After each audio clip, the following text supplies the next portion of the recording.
nag-bike tayo ng mahabang biyahe kagabi. So, ang nangyari, na-flat yung bike natin.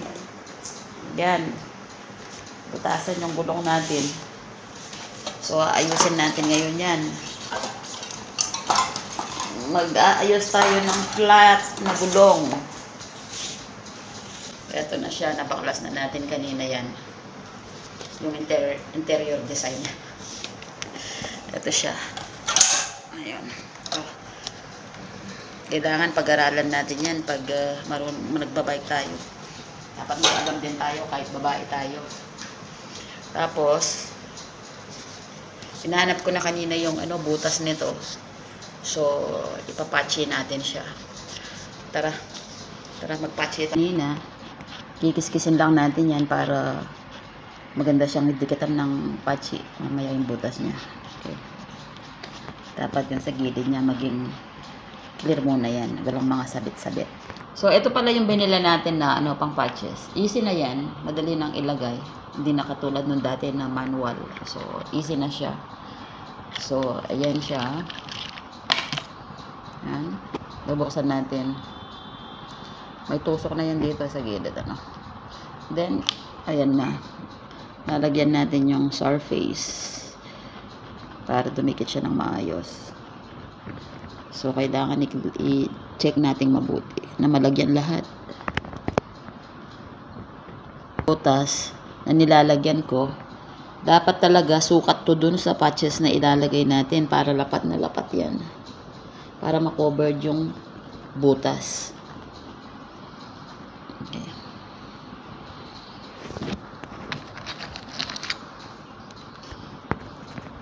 So, ito yung patches natin na maliit lang siya. Kasi tamang-tama lang naman ito sa butas. Bubuksan natin ito at ididikit natin.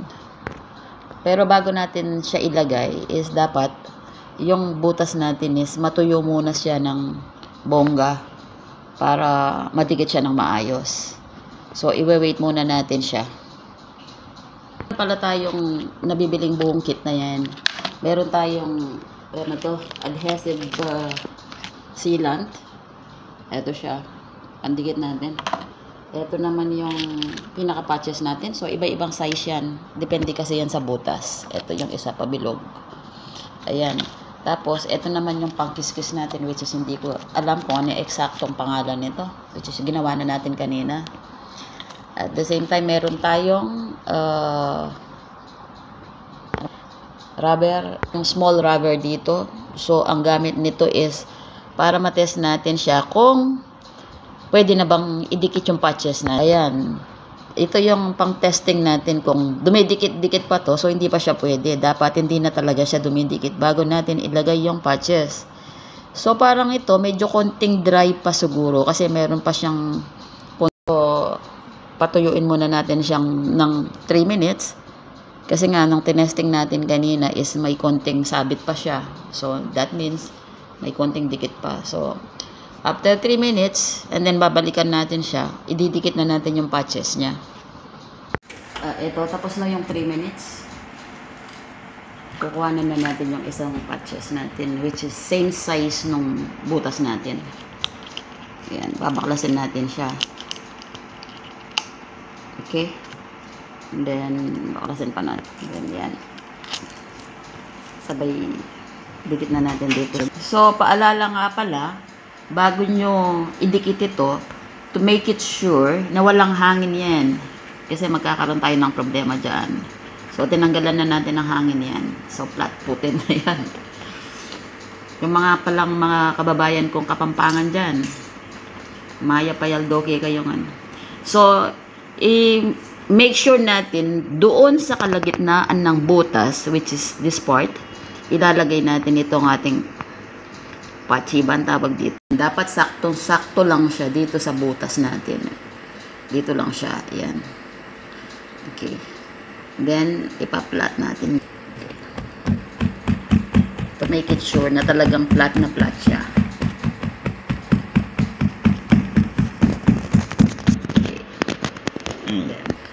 So, hindi na kailangan pumunta pa ng vulcanizing shop para magpagawa nito. So, basic lang yan.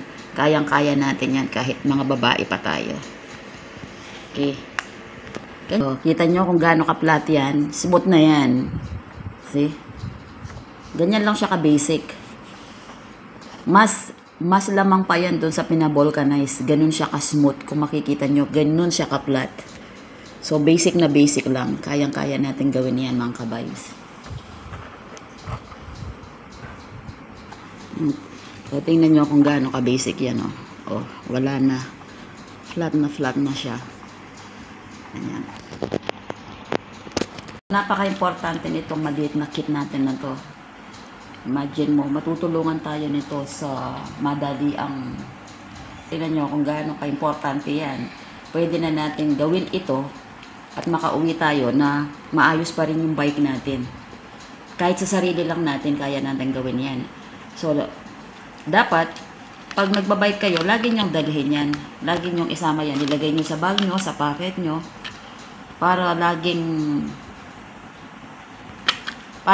handa, just in case na may mangyaring aksidente o na-flat tayo, katulad nga nang nangyari sa akin. Tulad kagabi, na-flatan ako, pero nakasurvive dahil nga maliit lang yung butas ng gulong natin.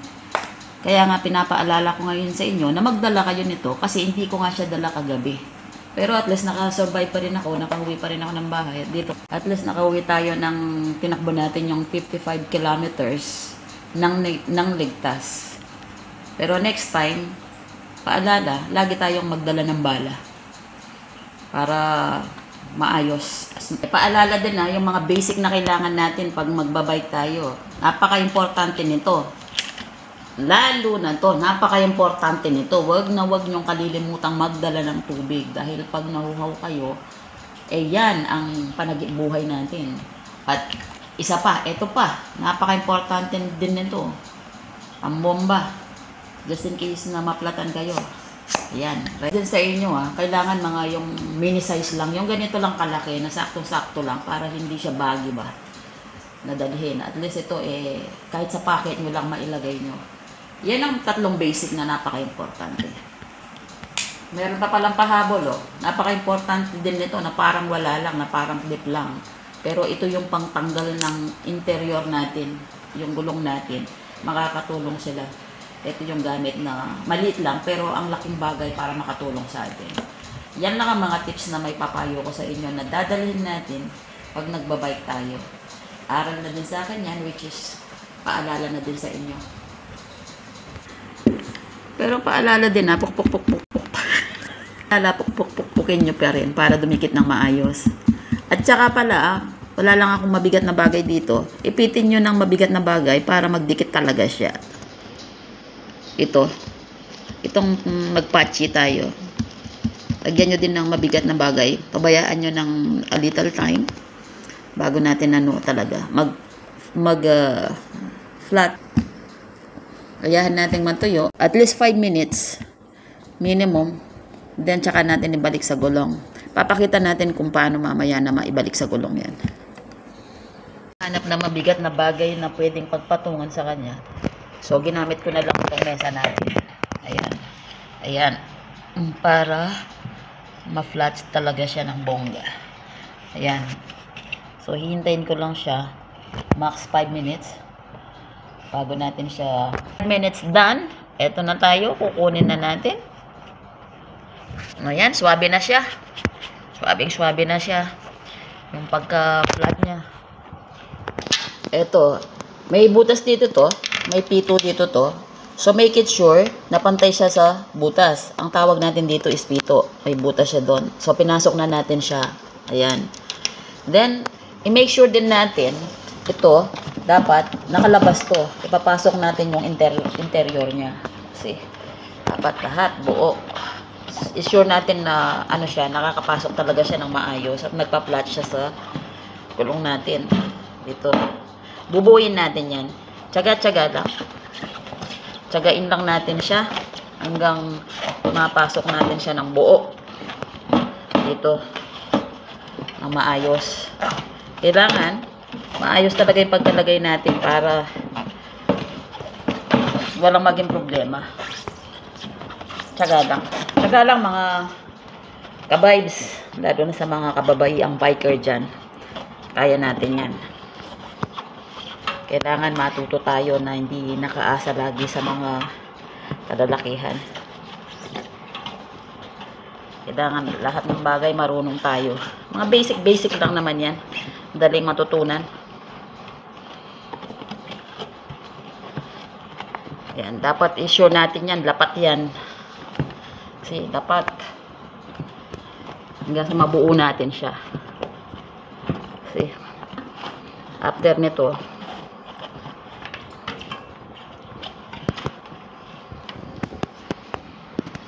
so, naipasok na natin siya. Make it sure, na lapat talaga yan. Yan, kapain natin yan. Nalapat na talaga yan. Make it sure natin yan. Para maging pulido yung mga gawa natin. So, make it sure na natin na lapat na siya. And then, ang susunod is, ito naman, paano natin ipapasok ngayon itong kanyang kailangan. So, katulad ng ginagawa ko ngayon, ayan, dinadaan-daanan ko siya para maipasok nga siya dito. Yung exterior natin dito. Ilalapat naman natin siya dito. Dapat talaga mahaba lang ang pasyensya mo at huwag magmadali. Walang madali sa buhay. Ayan. Ayan. Paikutin natin. At the same time sa kabila, ganun din ang gagawin natin. So, kung makikita nyo, itong part na to, dahil patapos na to, matigas na to. Mahirap na siya, mahirapan. Baka hindi na natin kayanin sa kamay natin. Kagaya nito, hindi ko na kinakaya. Gagamit na tayo ng tools dito. So, tulad nga ng sinabi ko, alam mo, itong part na to, matigas na siya, hindi na siya kakayanin ng kamay ko. Eto na, kinuha na natin yung tools na sinabi ko kanina, na kakailanganin natin. Dito ngayon yun yung part nito. Ganyan. Ayan, itutusok natin yan, which is napakatigas na, dapat persain natin ng konti. Ayan, yan. May kahirapan na siya, pero yakang-yaka yan. Ayan, ayan, nakapasok na siya. As you can see, nakapasok na. And then, same process sa kabila yan. Sa kabila, same process tayo. So, natapos na rin yung kabila, okay na siya lahat. Ngayon, tignan natin kung smooth ba yung ginawa natin. See? Smooth. Pasok. Ma-check natin ng tama. Ganon-ganon natin sa para mag-align siya ng pantay-pantay. Ma-position siya sa dati niyang position. Ganyan-ganyan muna natin siya. Para mailapat ng maayos ba bago natin bombaan. Step natin is, kung makikita nyo itong tinatawag na pito, meron siyang lock yan. Pero ang magagawin natin, bubuksan natin to. Pero nga pala, paalala, may tinanggal ako kaninang tornilyo. Isang maliit na tornilyo. Ipapasok natin siya para mag-lock siya.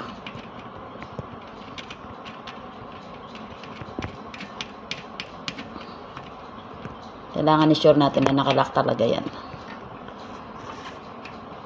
Ayan, nakalock na siya. At ito, bubuksan natin to bago natin ipasok yung, ito dito natin gagamitin yung tools. Yung mini pambomba natin. Ito.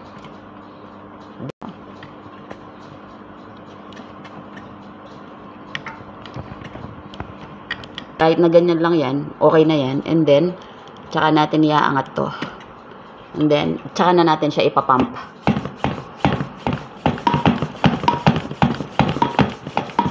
Tsaga-tsaga lang, medyo may katagalan ang pagpapump nito. Tsaga-tsaga lang kasi, medyo takes times to. Hanggang sa tuluyan na talagang mapuno ng hangin yung pagbubomba natin. Ganyan talaga. Mga self-service natin. So, tapos na tayong magbomba, which is napagod ng bongga. Ngayon, nilalak na natin to. Ayan. Lalak na natin siya. Okay. Tsaka natin napapasok yung takip niya para hindi madaling sumingaw. Make it sure na nakalak talaga siya.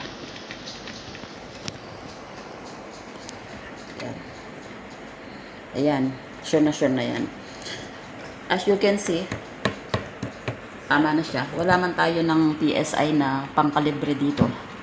Pero tansyain na lang natin. Best way na pang testing pa is, i-bounce nyo siya. Kung maganda na yung ano niya.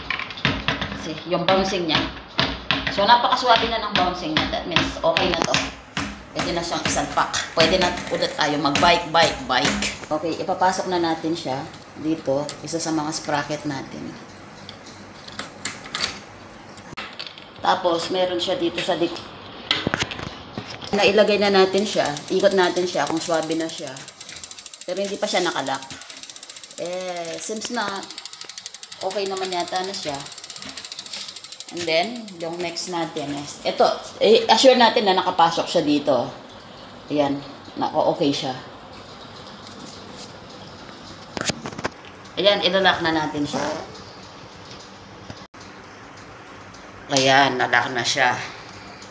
Ayan, then, tingnan natin ngayon. Then, dito. Ayan. Smooth na yung lahat. Ilagay na natin. Ayan. Okay na yung takbo niya.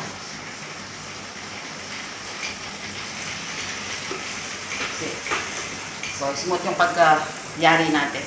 Gagawa natin. Tapos na siya. Nagawa natin siya ng self-service lang. Hindi na natin kinailangan ng vulcanizing. So, at least sana may natutunan kayo sa basic na tips natin ng pag-vulcanize natin sa sarili natin. Self-service natin. Maraming salamat sa inyong panonood. Love you all. Tsaka bike tayo para sa healthy natin yan. Para sa cardio natin. But make it sure, always safe.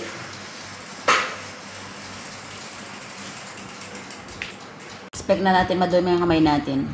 Dapat walang arte-arte yan. Dapat lahat kaya natin. Kailangan maging talented tayo. Kailangan alam natin yung mga basic na mga bagay-bagay na napaka-importante sa pang-araw-araw na kinabukasan natin.